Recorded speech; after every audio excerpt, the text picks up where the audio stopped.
जानकारी दी। ये तो आप बड़े सौभाग्यशाली हैं और उन्होंने ऐसे समय पे जब महिलाओं के लिए बिल्कुल प्रतिबंधित था, लड़की पढ़ नहीं सकती थी, समाज में पढ़ने नहीं दिया जाता था, तब उन्होंने ये हिम्मत दिखाई कि उन्होंने पढ़ करके भी दिखाया, बताया कि बीच में कितना उन्होंने इसके लिए संघर्ष उनको करना पड़ा।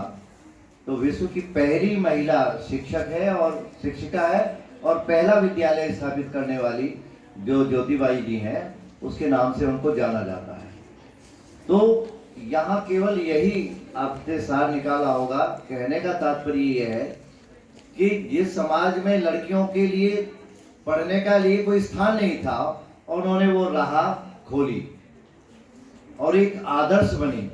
और आज तो ये समझ लीजिए कि आप विद्यालय में भी देख रहे हैं कि लड़कियां ज्यादा हैं पढ़ने वाली, लड़के कम हैं। तो ये जो आपको ये स्थान देने आने वाली ज्योतिबाई नहीं है, उन्होंने ही आपके लिए रास्ता खोला है। लेकिन रास्ता तो खोल दिया, उन्होंने आगे आगे क्या संघर्ष करके क्या कीर्तिमान स्थापित किए। अभी मैडम ने कहा कि इसमें समय खड़े हैं आप बोलने की ज्यादा वो नहीं है, लेकिन अगर आप पढ़ेंगे तो आप उनको अगर आदर्श माने तो आप भी कीर्तिमान स्थापित कर सकती हैं। लेकिन आज दुर्भाग्य ये है कि अगर समाज ने, हमारे माता पिता ने, आपके माता पिता ने, समाज ने आपको आगे बढ़ाने का संकल्प लिया है और उसके बाद भी हम उस संकल्प को पूरा न करके इधर उधर की बातों में अपना समय जायज वो करते हैं व्यर्थ में, तो ये बड़े दुर्भाग्य की बात है।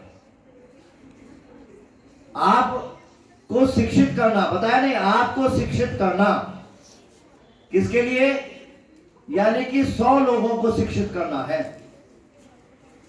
और लड़कियां जो होती हैं वो एक नहीं, 2-2 परिवारों की खेवनहार होती हैं, 2-2 परिवारों का कल्याण करने वाली होती हैं।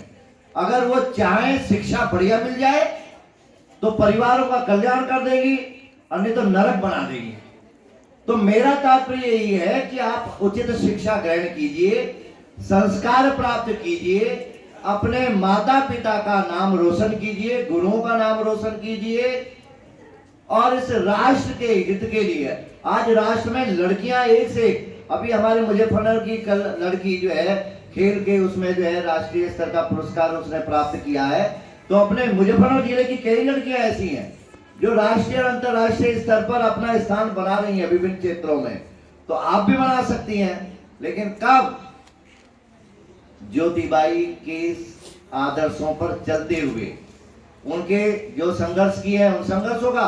अब तो संघर्ष भी नहीं है, बहुत सुविधाएं सरकार ने दे रखी है। आज आपको कोई टोकने वाला नहीं है, आपको कोई छेड़ने वाला नहीं है, आपके कोई दुर्व्यवहार करने वाला नहीं है।